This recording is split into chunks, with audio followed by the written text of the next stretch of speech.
Modelos para estudiar.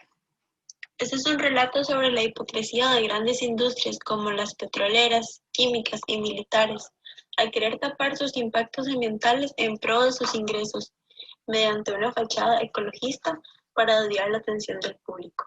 En primera instancia, el texto relata la denuncia que realiza el escritor Ken Saro-Wiwa del pueblo Ogoni de Nigeria contra la Shell y la Chevron, quienes se aprovechan de una dictadura y son cada vez más ricos gracias a esta, valiéndose de las tierras, ríos y arroyos del pueblo.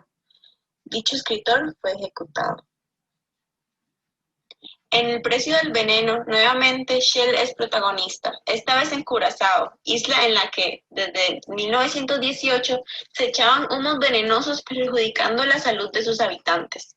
En 1983 se ordena parar.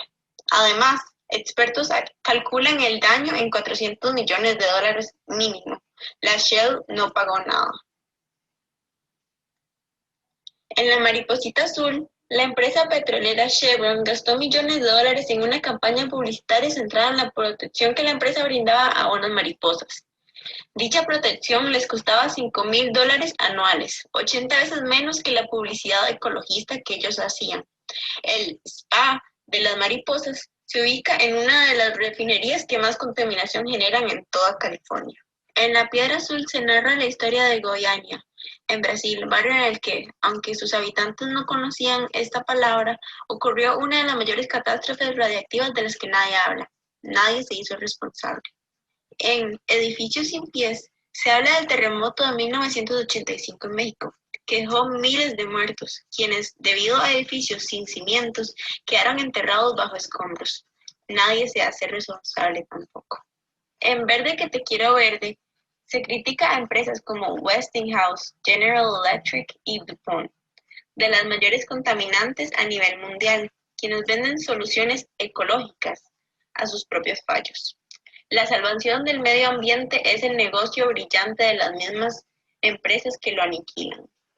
El pecado y la virtud, la empresa CMS, perteneciente a Daimler-Benz, la cual hasta 1991 fabricaba minas para el ejército, las cuales fueron la causa de muerte de muchos niños. Ahora cobra 100 veces más por quitar estas mismas minas que ellos colocaban. Por último, en El crimen y el premio, el castigo, el silencio y los ecos, se narra sobre la dictadura de Pinochet, los crímenes de Alfonso Cilingo, quien arrojó vivos a pensadores argentinos. Denuncia también al Pentágono por haber sido escuela y fabricante de los militares, dictadores criminales de América Latina. Y además habla sobre el papel de los Estados Unidos en una de las peores matanzas ocurridas en Guatemala. La lectura de La impunidad de los cazadores de gente habla sobre una crítica social hacia la desigualdad y de cómo los gobernantes y gente de poder tienen impunidad solo por tener un cargo de relevancia. Incluso cuando se ha tomado el poder por las Fuerzas Armadas, estas llegan a causar aún más daño y robos que los gobernantes anteriores, como lo es el caso de las dictaduras de Argentina y Uruguay entre los 60s y 70s. También se habla de un renacer de las dictaduras mediante la impunidad que se le da a diferentes personas y cómo resulta sencillo el olvido de crímenes, gracias a que los gobiernos confunden la justicia e incluso justifican a los soldados de esas dictaduras diciendo que ellos solo recibían órdenes. A esto se le llamó la ley de la obediencia debida en Argentina, que desvinculaba a los militares que hicieron todo ese daño durante las dictaduras. Incluso hubieron más que apoyaron de cierta manera la humillación del pueblo ante la fuerza bruta y armada. En Uruguay se promovió mediante un plebiscito el perdonar todos estos actos por miedo a que pudiera haber más violencia. Incluso Alfredo Yabrán en el 98 dijo: el poder es impunidad, describiendo el poder. Se habla luego de cómo la impunidad alienta a los criminales a reincidir, ya que no habrán consecuencias por estos actos. Un ejemplo es el de Jorge Rafael Videla, quien promulgaba en una iglesia que las mujeres que usaran manga corta o minifalda tenían prohibido el acceso a esta. Este personaje fue llevado preso, sin embargo, por principios de ancianidad, fue puesto preso en su propia casa. Este es uno de los pocos casos en los que tan siquiera se va a juicio, pero de nuevo se repitió la historia y se dio impunidad a una persona que no lo merecía. Todo esto, según la lectura, adoctrina a las personas a no creer en una justicia e impone una paz basada en injusticias. 3. La impunidad de los exterminadores del planeta es una crítica de las empresas y los estados que incumplen las leyes de protección del medio ambiente. Las empresas que mayor éxito tienen en el mundo son también las que más daño le generan a este.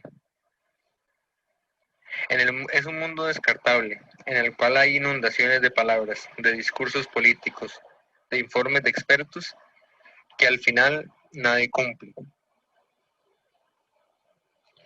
Los expertos, los políticos, los científicos siempre concluyen que todos somos responsables, pero la realidad es otra, y es que el 75% de la contaminación es provocada por el 25% de la población, a los que el texto se le refiere como los ricos, los acomodados, los del norte.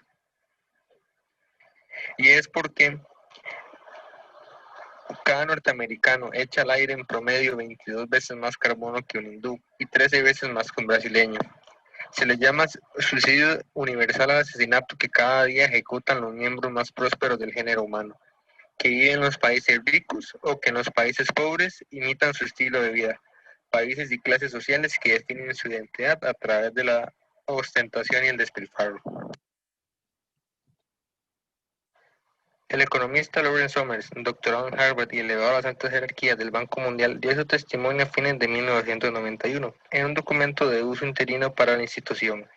Él proponía que se migraran las industrias sucias y los desperdicios tóxicos hacia los países menos desarrollados, por una razón de lógica económica. En los países menos desarrollados hay ventajas como salarios raquíticos, los grandes espacios donde todavía se puede contaminar y la escasa incidencia y alcance sobre los pobres, que tienen la costumbre de morir temprano y por otras causas. En resumidas cuentas, lo que está mal en el norte está bien en el sur, lo que en el norte está prohibido en el sur está bienvenido. Ejemplos de esos hay muchos, como el caso de la marca Bayer, la cual vendía pesticidas y medicinas en Latinoamérica que habían sido vetadas de Estados Unidos y Alemania por ser considerados tóxicos. La marca Bayer se defendía argumentando que las leyes latinoamericanas no consideraban a estos productos como tóxicos, pero la verdadera pregunta era por qué estas maravillosas medicinas y pesticidas no podían ser disfrutadas por los alemanes y los estadounidenses, pero sí por los latinoamericanos.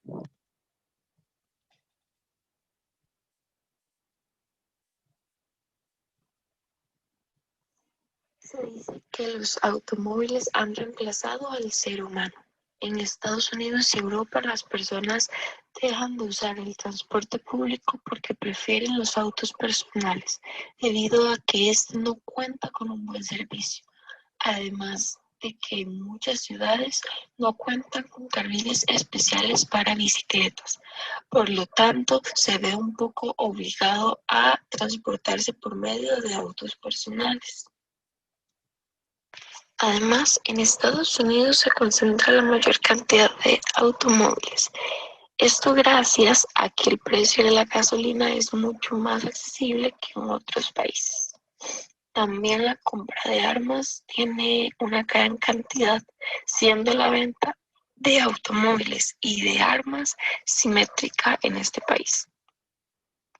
El avance tecnológico, las personas siguen trabajando una gran cantidad de horas, lo que causa que en las calles se dé una gran concentración de personas en un lapso de tiempo bastante corto.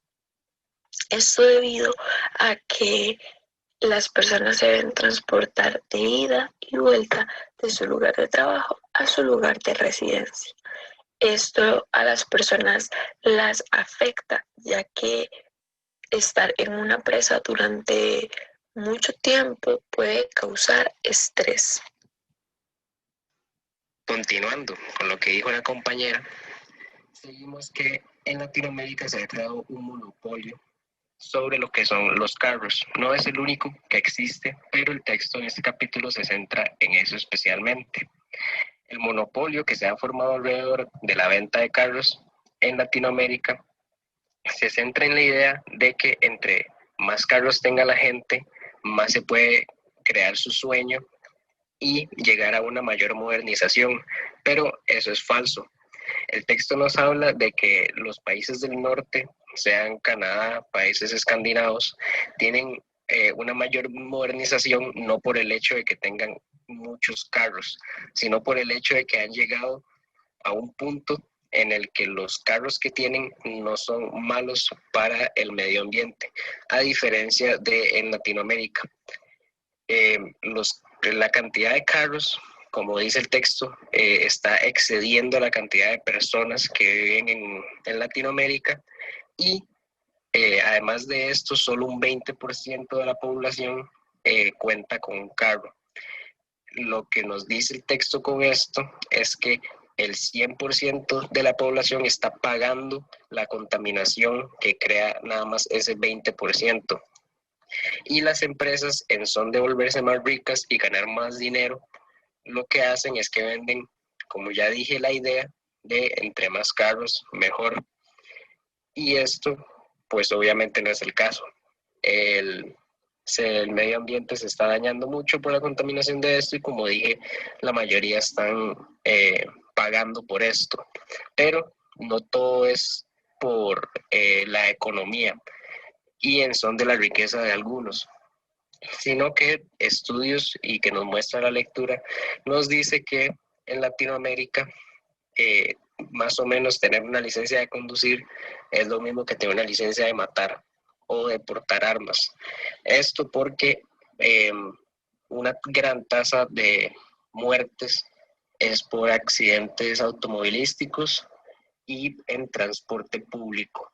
El transporte público en varios países, dice el texto, que se le llaman ataúdes andantes por la cantidad de muertos que hay.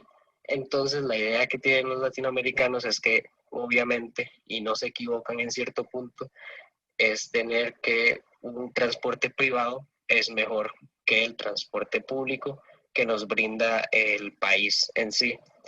Y con esto concluiría el capítulo.